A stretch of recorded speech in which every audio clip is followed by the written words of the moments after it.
Buenos días, mi nombre es Marta Miranda, soy argentina, escritora, gestora cultural, poeta. Nací en la ciudad de Mendoza, al oeste de mi país, pero desde hace muchos años vivo en la capital, en la ciudad autónoma de Buenos Aires. Quería antes que nada agradecerle muchísimo a Parta Chari la generosidad de permitirme grabar este video para ser difundido en su canal de YouTube. Yo escribo desde muy chica, desde los 7, 8 años más o menos. Creo que escribo por los mismos motivos que escribo ahora, para poder decir algo que con mi lenguaje cotidiano no llegaba a poder decir. Me parece que el lenguaje da cuenta de una falta, el lenguaje poético, el lenguaje artístico en general. Es mi pensamiento, pero precisamente en la poesía, lo que tiene que ver con los poemas, porque una debiera, si no, tener que desestructurar todo un lenguaje, toda una gramática, poner las patas para arriba para poder decir algo que simplemente podría ser dicho en el lenguaje que usamos cotidianamente. Lo precioso que tiene esta operación es que de ella queda un poema. Si bien creo que el ejercicio de la poesía, la escritura de la poesía, fundamentalmente le sirve al que escribe, a la poeta o al poeta, queda un hecho, un poema, algo que nos permite comunicarnos con el otro. Y que no solamente nos permite comunicarnos con el otro, sino también es posible que el otro acceda a ese hecho, a ese texto, lo haga propio y pueda transformarlo también en sus propias palabras. La formación que tengo es la formación que tiene cualquier persona, cualquier chica, chico que pasó por la secundaria y la primaria, que tuvo la suerte de poder estudiar. Una formación clásica donde generalmente se veían en esa época los poetas y las poetas que trabajaban las formas clásicas, ¿no? Poesía rimada, sonetos. A mí me gustó siempre esa musicalidad, pero de alguna manera no condecía mucho con lo que yo escribía, con las cosas que a mí me salían. Alrededor de los 20 años, viviendo en una casa comunitaria, en la que también teníamos una biblioteca comunitaria, descubrí algo que realmente hizo un clic en lo que vendría, en mi forma de escribir. Encontré un libro de la poeta Alejandra Pizarnik, que es una escritora argentina de los 60, 70, y al verlo dije, esto también es poesía. Alejandra trabajaba sin métrica, con un profundo sentido de la musicalidad, pero sin rima, y diciendo cosas que yo sentía muy, muy cercanas en ese momento. Eso para mí fue un descubrimiento enorme, porque me dio un permiso para hablar de lo que yo quería hablar, un permiso para formar el texto como yo quería formarlo, cortar los versos donde yo sentía, que más tarde me di cuenta que era donde sonaba que debía ser cortado, según mi respiración interna.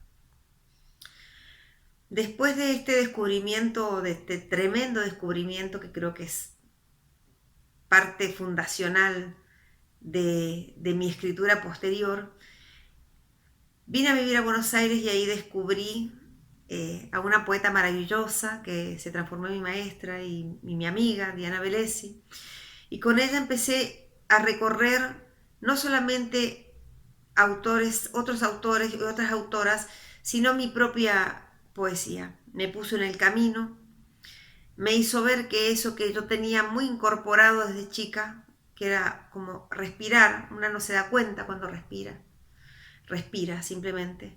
Bueno, me hizo dar cuenta que esa respiración, que esa escritura era mi camino. Y acá sigo. Fundamentalmente escribo poesía, últimamente he estado escribiendo algunas crónicas, espero poder terminar ese proyecto porque me interesa mucho el formato, pero siempre he usado la herramienta poética para decir las cosas, como decía Alejandra Pizarnik, cómo explicar con palabras de este mundo que partió de mí un barco llevándome.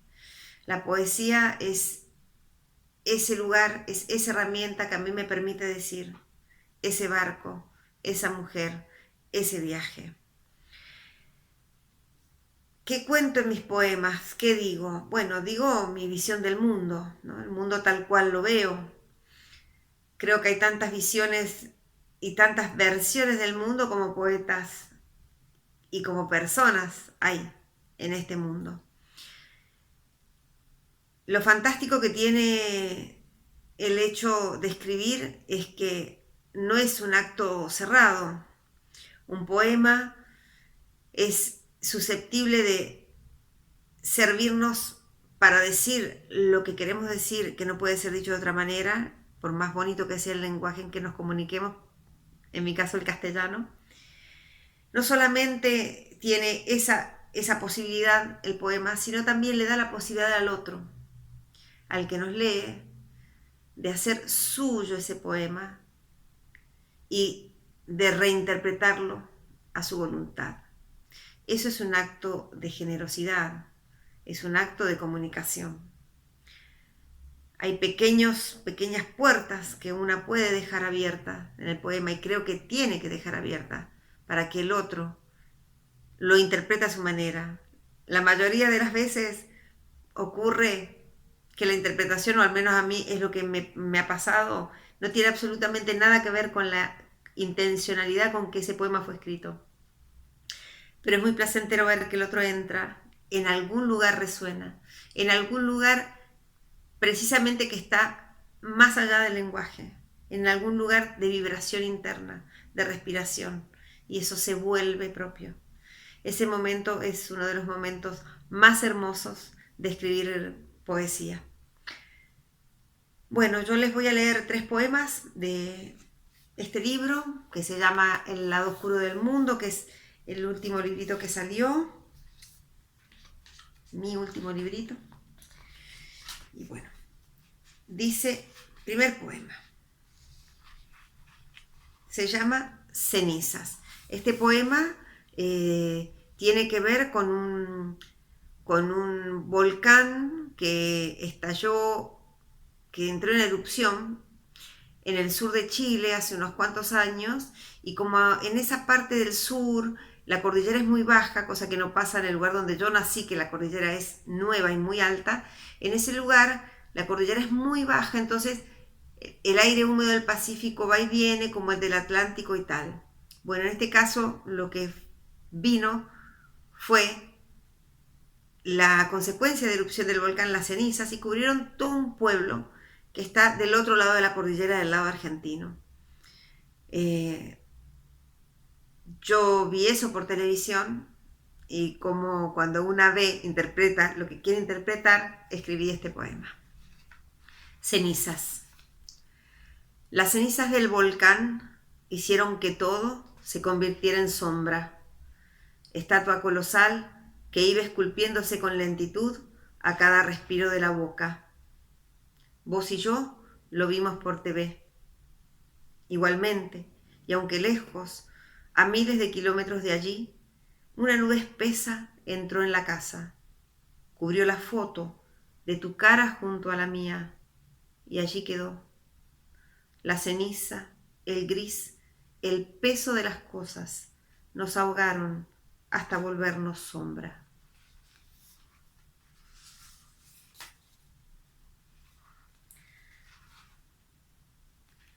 Este otro se llama Axis Mundi. Oscura, la noche vive en tu corazón, que no me ama. A cambio, me ama tu sexo, y él me da la miel de todas las abejas. Aunque no me ames, está en mí la razón de tu órbita, porque soy la porción del mundo que nunca podrás ser.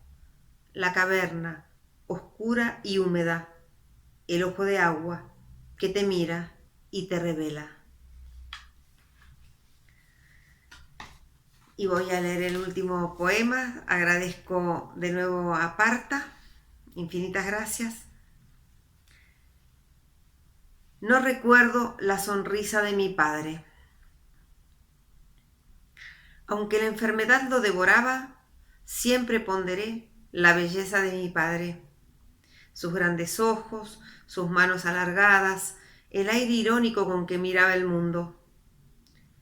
Desde su silla de ruedas, si alguien cometía una torpeza, cosa frecuente dado el lugar, las circunstancias, si me miraba en esas circunstancias, sonreía calladamente. Yo tomaba ese gesto como una señal de bienvenida, de ser parte de su mundo. Sin embargo, no recuerdo su sonrisa, digo lo material de su sonrisa. Sus dientes eran amarillos o parejos. En el recuerdo, la sensación es de felicidad, pero la imagen congelada, al mirarme, es la sonrisa que ofrecemos al perro abandonado, que al cruzarnos en la calle nos sigue, mueve la cola, no nos muerde. Creo que es suficiente con saber que mi padre sonreía, más allá del recuerdo, para poder creer en la regla de bondad de todas las sonrisas, de todos los perros, de todos los padres de este mundo. Muchas gracias.